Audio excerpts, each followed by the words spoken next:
Shalom, selamat pagi jemaat yang dikasihi Tuhan. Kembali kita berjumpa. Pagi hari ini kita akan merenungkan firman Tuhan. Sebelumnya kita berdoa dulu. Bapa di surga, terima kasih Tuhan. Kami bersyukur untuk kesempatan pagi ini. Kami akan bersama-sama belajar firman-Mu.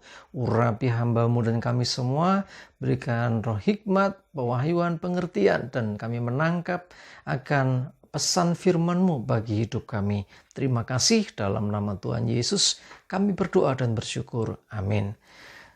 Jemaat dikasihi Tuhan, saya teringat satu lagu, penggalan lagu yang mengatakan begini. God will make a way when there seem to be no way. Ya. Dia buat jalan saat tiada jalan. Penggalan dari lirik lagu ini tergambar sebetulnya dari Yesaya 43. Saya akan bacakan ayatnya yang ke-19. Lihat, aku hendak membuat sesuatu yang baru, yang sekarang sudah tumbuh. Belumkah kamu mengetahuinya? Ya, aku hendak membuat jalan di padang gurun dan sungai-sungai di padang belantara. Saudaraku dikasihi Tuhan, ketika kita baca ayat ini, kita temukan satu pesan yang unik. Dia firman-Nya berkata, ya aku hendak membuat jalan di padang gurun. Padang gurun itu padang pasir yang mana sangat-sangat sulit untuk bisa dibuat jalan. Karena itu bukan jalan umum. Ya, beda zaman sekarang ya, ini konteksnya zaman dahulu. Kita tahu gurun pasir itu kalau habis dilewati orang, jejak saja nggak lama kena angin hilang. Ya, tapi Tuhan berkata di padang gurun pun dia bisa buat jalan. Kalau kita baca lagi di atasnya, kita akan menemukan satu pemahaman yang lebih dalam lagi.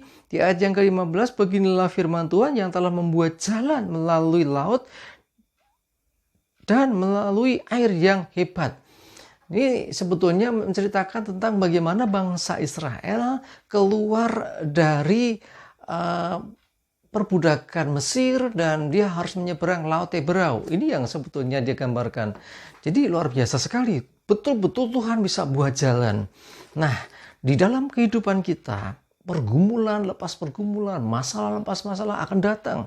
Nah, bagaimana sikap kita menghadapi itu? Apakah kita juga akan selalu bisa mengandalkan Tuhan dalam hal ini?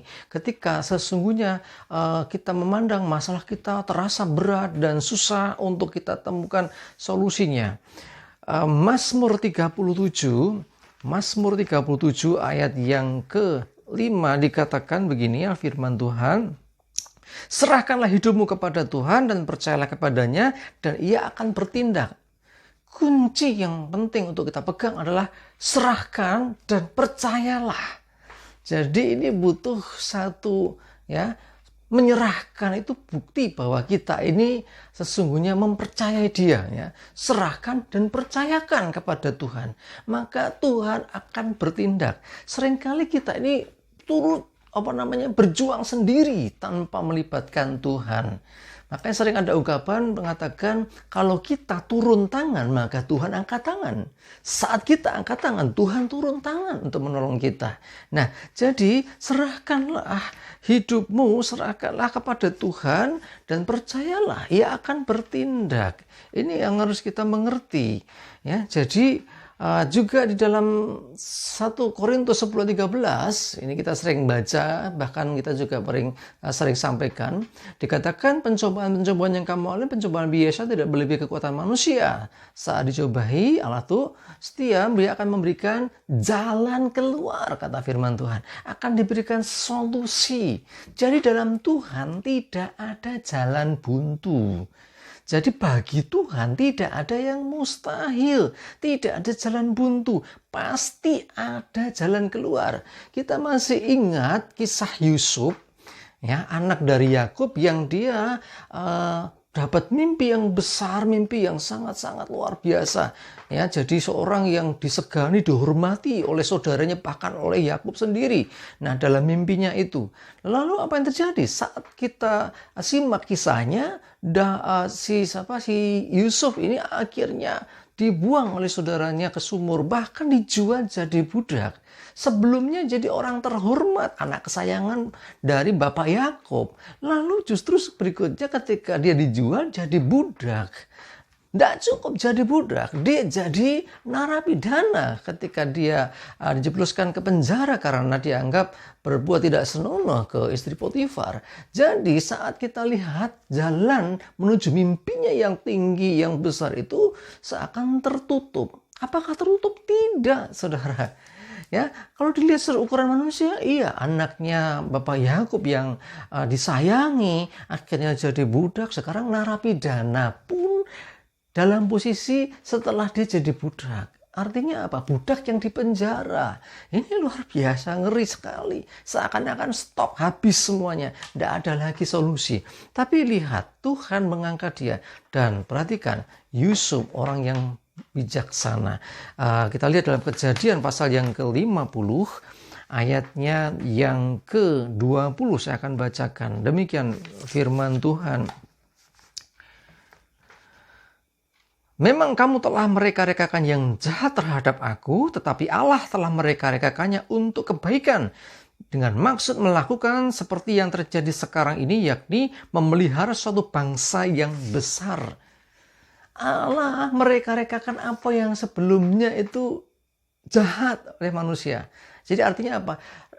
Manusia mereka-rekakan yang jahat tapi dibalik oleh Tuhan. Justru Tuhan mereka-rekakan untuk kebaikan. Saudara, jalan Tuhan kita nggak pernah tahu. Ternyata jalannya Yusuf itu mesti melalui jadi budak dulu, jadi narapidana di penjara dulu, baru nanti bisa jadi seorang penguasa di Mesir. Jalannya panjang sekali, saudara. Tetapi kalau kita lihat, itulah jalan Tuhan yang sering kita nggak pernah mengerti. Coba kita lihat juga Amsal 3, Amsal pasal 3 ayatnya yang ke 5 dan 6, saya bacakan secara cepat. Percayalah kepada Tuhan dengan segenap hatimu dan jangan bersandar pada pengertianmu sendiri. Akuilah dia dalam segala lakumu, maka ia akan meluruskan jalanmu. Kita punya jalan, kita melangkah di jalan kita. Tapi kalau kita percaya kepada Tuhan, kalau kita ini mempercayai Tuhan dengan segenap hati, ya, dan mau ikut pimpinan Tuhan, saat jalan kita salah, saat jalan kita melenceng pun, dikatakan firman Tuhan, ia akan meluruskan jalanmu, kembali ke jalan yang Tuhan tentukan untuk kita lewati, sehingga kita tidak salah jalan, kita tidak tersesat, dan kita bisa sampai kepada destiny yang Tuhan tentukan, sampai pada tujuan yang Tuhan sudah siapkan di depan kita. Jemaat dikasih Tuhan, apapun pergumulanmu, seakan-akan mentok gak ada jalan keluar. Saya mau beritahu saudara, ada jalan keluar. Tuhan bisa buat jalan. Dia bisa bikin jalan yang baru saat kita kehabisan jalan. Amin. Kita berdoa. Bapa di surga, terima kasih, kami bersyukur renungan firman-Mu pagi ini. Biarlah mengingatkan kami akan Engkau yang berkuasa. Bahkan Kau sanggup buat jalan yang baru. Di saat jalan kami tertutup, di saat jalan kami melenceng, Engkau yang akan meluruskan jalan kami sehingga kami tidak tersesat. Terima kasih, kami bersyukur Tuhan, Roh Kudus tolong kami untuk bisa menerapkan ini dalam kehidupan. Terlebih kami berdoa hari ini Tuhan jagai kami semua. Dengan perlindungan darah Tuhan Yesus, dijauhkan celaka mara bahaya, segala penyakit termasuk virus COVID-19, jauh dari hidup kami, dan kami dalam pemeliharaan Tuhan diberkati dan tidak berkekurangan. Sebaliknya kami tetap bisa jadi berkat bagi orang lain. Terima kasih, kami bersyukur dan berdoa di dalam nama Tuhan Yesus. Amin. Jemaat dikasih Tuhan, mari tetap semangat dan percayalah Tuhan menyertai kita dan memberkati kita. Amin.